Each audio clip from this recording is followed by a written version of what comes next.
Sanamkela Avalanche of Grace, gama lam ndithenjiwe molweni kwinyanga yeTshazimpuzi, inyanga yesine okunyaka uqalile uYesu enathi esuka nathi kwinyanga yokuqala.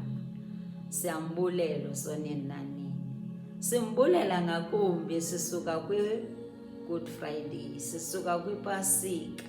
Simbonile uthando lwakhe, simbonile unyaniseka kwakhe, ewuthwele umnqamlezo, ebethwa, esezwa ivinika, ethukwa, kodwa wawuthwala umnqamlezo wakhe kungemnandanga, engenzanga nto phofu yena, esenzela mna nawe. Luthando lwakhe lomntu olo, luthando nokunyamezela kwakhe, enyamezela into ezibuhlungu, enyamezelela mna nawe. Masimbulele uYesu ngalo lonke ixesha, singadinwa futhi. Isifundo sethu sanamhlanje sisifumana kwiRomans 8:11.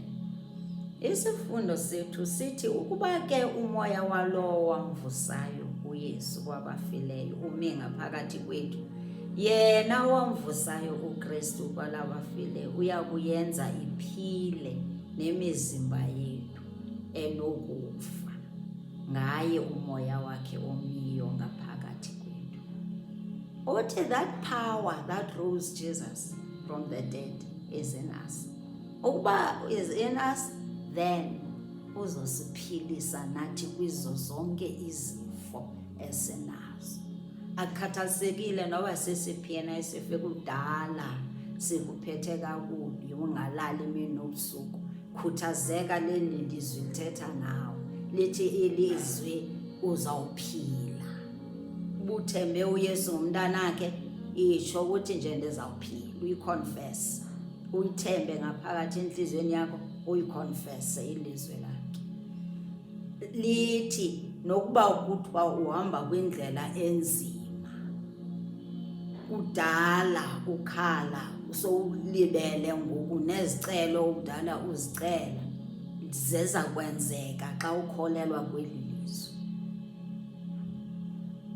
Khuthazeka ngakumbi ngakumbi. Iintsuku esiphela kuzo zokugqibela zifuna sikhuthazana. Khuthazeka, uthembele kuYesu, abathembele kuye awusoze wadinwa. Let's trust him. Let us not trust the chariots and the horses. Let us trust in the name of the Lord Jesus Christ. Psalm 20. Let us be like Mount Zion. Let us not be shaken and moved. Let us trust God more. Psalm 125. We trust him. Those who trust him are like Mount Zion. They are not moved. They are not shaken. We must not be shaken. Sivuseleleke kwilizwi. Kulo moya wovuko likaYesu masihambe kuwo. Sithembile, simpraise, simdumisa.